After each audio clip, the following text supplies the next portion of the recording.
जी एक धन्यवाद। एक सवाल मैं आपसे पूछना चाहती हूँ कि जैसे हर एक स्टेट एक मॉडल बनाता है कि कैसे उस जिस राज्य का हम प्रतिनिधित्व करते हैं उसको किस तरह से एक मॉडल स्टेट में बना के लेके जाए।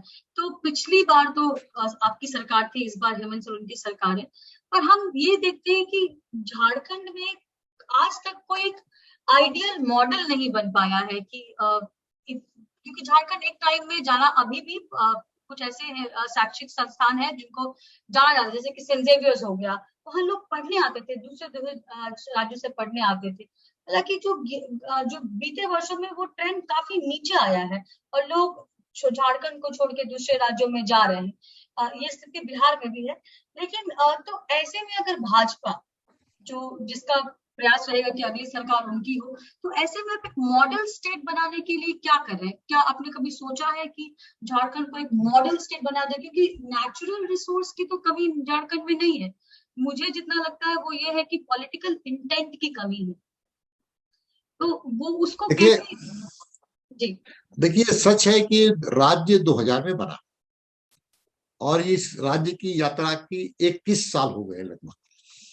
इसमें 15 साल अल्पमत की सरकार रही, बहुमत की सरकार नहीं रही, मेजोरिटी की सरकार नहीं रही, मिली जुली सरकार रही, खिचड़ी सरकार रही। तो उसका इस प्रकार के जब अल्पमत की सरकारें जब रहती हैं तो उसका असर विकास पर पड़ता है, क्योंकि वो राजनीतिक स्टंटबाजी ही ज्यादा चलता है। तो इसका असर भी झारखंड ने झेला है, दंश झेला है।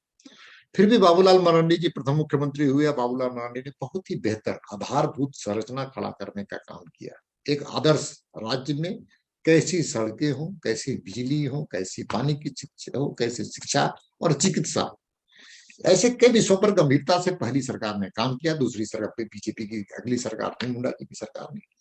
लेकिन कालांतर में जिस प्रकार से एक निर्दलीय विधायक को कांग्रेस के लोगों ने मुख्यमंत्री बना करके झारखंड के चेहरे पर कालिक पोतने का काम किया, ये भी अद्वितीय काम इस राज्य में। एक निर्दलीय विधायक को कांग्रेस के सहयोग से, झारखंड मुक्ति मोर्चा के सहयोग से उसको मधु कोड़ा जी को मुख्यमंत्री बना दिया। मधु खाया कांग्रेस, मधु खाया झारखंड मुक्ति मोर्चा, बेचारा कोड़ा जी को कोड़ा मिला। तो ये परिस्थितियां भी आई, ये भी सच है।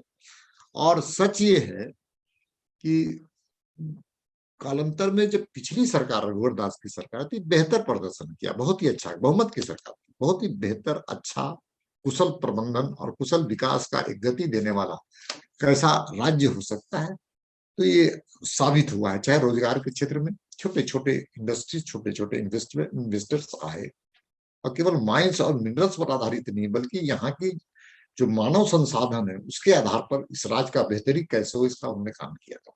दुर्भाग्य से ये सरकार आई, सरकार को कोई विकास से मतलब नहीं है। हम आप पिछली सरकार की तुलना कर दे तो आपको बता सकते हैं कि कानून व्यवस्था एक ऐसी चीज है जिसका विकास पर सीधा प्रत्यक्ष और अप्रत्यक्ष उसका संबंध है। अब पिछली सरकार में यहाँ पर उग्रवाद की घटना लगभग खत्म हो गई थी, नगण्य हो गई थी। रात को कोई भी आदमी के भी एक शहर से दूसरे शहर, एक गांव से दूसरे गांव में जाता था।